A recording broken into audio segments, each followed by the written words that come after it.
بسم اللہ الرحمن الرحیم۔ السلام علیکم دوستو ناظرین، اس ویڈیو کے اندر ہم آپ کو درود شریف پڑھنے کی فضیلت کے بارے میں بتانے والے ہیں۔ ناظرین، ہم آپ کو ایسی فضیلتوں کے بارے میں بتائیں گے جو شاید ہی آپ نے پہلے کبھی سنی ہو۔ ناظرین، اس لیے آپ اس ویڈیو کو پورا اور آخر تک ضرور دیکھیں اور اس ویڈیو کو دل کھول کر زیادہ سے زیادہ آگے ضرور شیئر کریں۔ آئیے ناظرین جانتے ہیں۔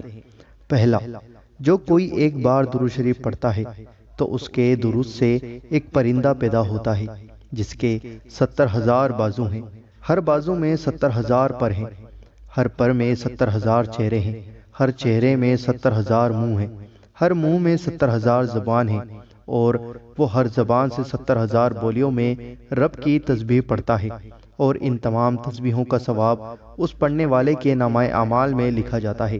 سبحان اللہ صلی اللہ علیہ وسلم۔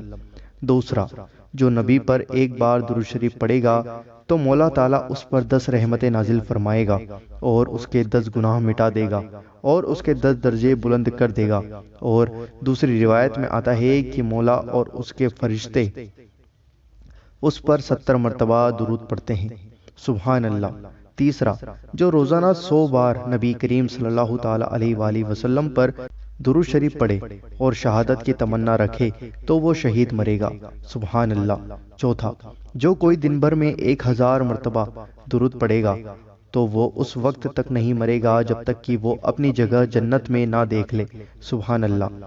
پانچواں، جب بھی جہاں بھی جتنی بار بھی حضور صلی اللہ تعالیٰ علیہ وآلہ وسلم کا نام مبارک آئے تو ہر بار آپ پر درود شریف پڑھنا بعض علماء کے نزدیک واجب ہے اور ایسا نہ کرنے پر سخت وعید آئی ہے۔ سبحان اللہ۔ چھٹا، حضور صلی اللہ تعالیٰ علیہ وآلہ وسلم فرماتے ہیں کہ جس نے رمضان پایا اور اپنی بخشش نہ کرا سکا تو وہ ہلاک ہوا، اور جس نے اپنے والدین کو پایا اور ان کی خدمت کر کے اپنی بخشش نہ کرا سکا تو وہ ہلاک ہوا، اور جس کے سامنے میرا ذکر ہوا اور اس نے مجھ پر درود نہ پڑھا تو وہ ہلاک ہوا۔ ساتواں، بعض لوگ نام اقدس کے آگے بجائے صلی اللہ تعالیٰ علیہ وسلم پورا لکھنے کے بجائے ہندی میں شارٹ فارم میں، انگلش میں شارٹ فارم میں، اردو میں شارٹ فارم میں لکھ دیتے ہیں۔ ایسا کرنا سخت ناجائز اور حرام ہے۔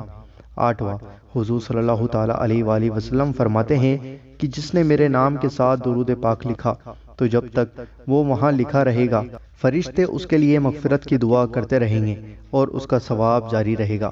سبحان اللہ۔ نواں، جس نے دعا کے اول و آخر میں درود شریف پڑھا تو اس کی دعا رد نہیں کی جاتی۔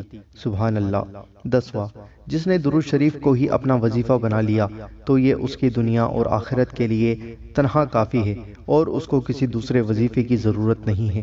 سبحان اللہ۔ حدیث پاک میں آتا ہے کہ علم پھیلانے والے کے برابر کوئی آدمی صدقہ نہیں کر سکتا۔ ناظرین، مجھے امید ہے کہ آپ کو یہ ویڈیو ضرور پسند آئی ہوگی۔ اس ویڈیو کو دل سے لائک ضرور کریں اور ایک مرتبہ درود ابراہیم جو آپ کو اسکرین پر دکھائی دے رہی ہے ضرور پڑھیں، اور اس ویڈیو کو دل کھول کر زیادہ سے زیادہ آگے صدقہ جاریہ کی نیت سے ضرور شیئر کریں، اور آپ کے اپنے چینل اللہ دین کو ضرور سبسکرائب کریں اور بیل آئیکن ضرور دبائیں ہماری ہر ویڈیو کا نوٹیفیکیشن پانے کے لیے۔